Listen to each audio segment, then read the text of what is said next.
এই বছরের লাস্ট ইলিশ লুটন থেকে আসার সময় নিয়ে আসছিলাম, আর লন্ডন থেকে আনানো হয়েছিল 2 বার ইলিশ মাছ।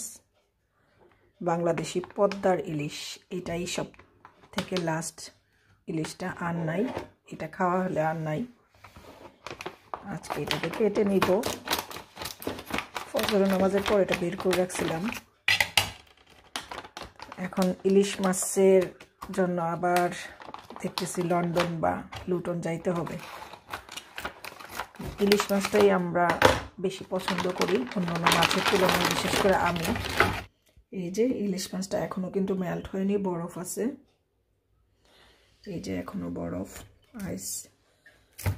ইলিশ মাছ কিন্তু আমি কাটা শেখার পর থেকে, এখন লুটনে থাকতেও আমি ইলিশ মাছ কাটায় আনতাম না, বাসায় এনে কাটতাম। যদি এমনি 2-1টা কিনতাম তাহলে কাটায় আনতাম, আদারওয়াইজ কাটায় আনতাম না, আমি বাসায় এনে কাটতাম।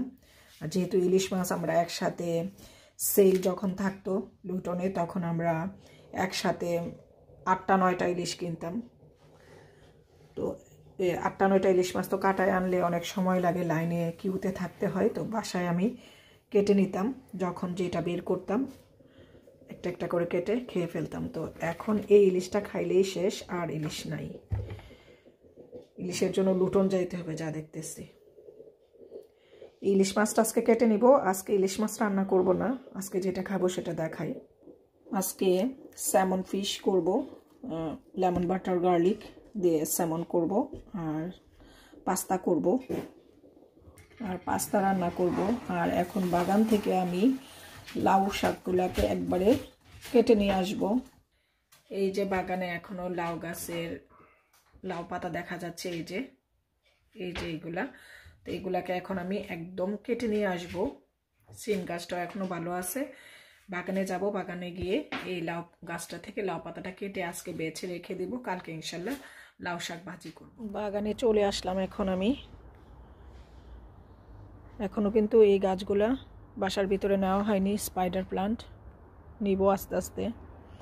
তো এখন বাগানে ওই যে লাউ গাছটাকে কেটে নিয়ে যাব, কারণ এটা নষ্ট হয়ে যাচ্ছে। চলেন যাই লাউ গাছটা কেটে নিয়ে আসি। এই যে আমার শিম গাছ এখনো কিন্তু ফাইট করতেছে, বড় হচ্ছে। বাট বড় হলে কি হবে, এই শিম গাছ আর শিম হবে না, বাতাসে হাওয়াতে নষ্ট হয়ে যাচ্ছে।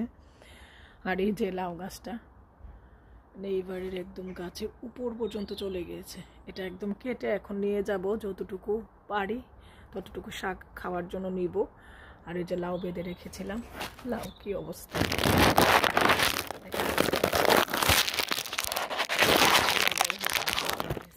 ঠিক আছে, লাউটা এখন আমি লাউটা সহি, আরও একটা লাউ এখানে আছে, এগুলো সহি লাউ গাছটাকে কেটে নিব। এই যে এখান থেকে কেটে নিব,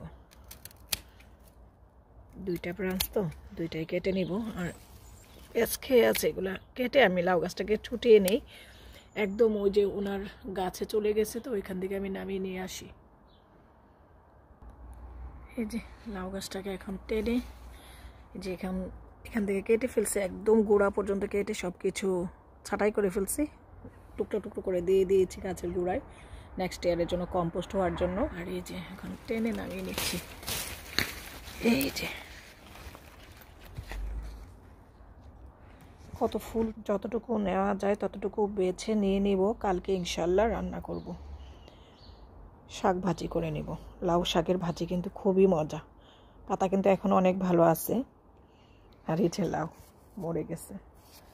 তো ঠিক আছে, আরেকটা লাউ, এই যে লাউয়ের জাতটা মনে খুব ভালো ছিল, লম্বা লাউ ছিল। তো ওকে, ঠিক আছে, বাইরে অনেক ঠান্ডা, আমি এগুলাকে কেটে নেই, আজকে কেটে নিব, কেটে নিয়ে রান্না করে নিব।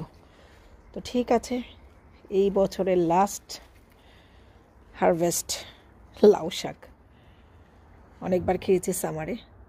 ঠিক আছে, আল্লাহ হাফিজ।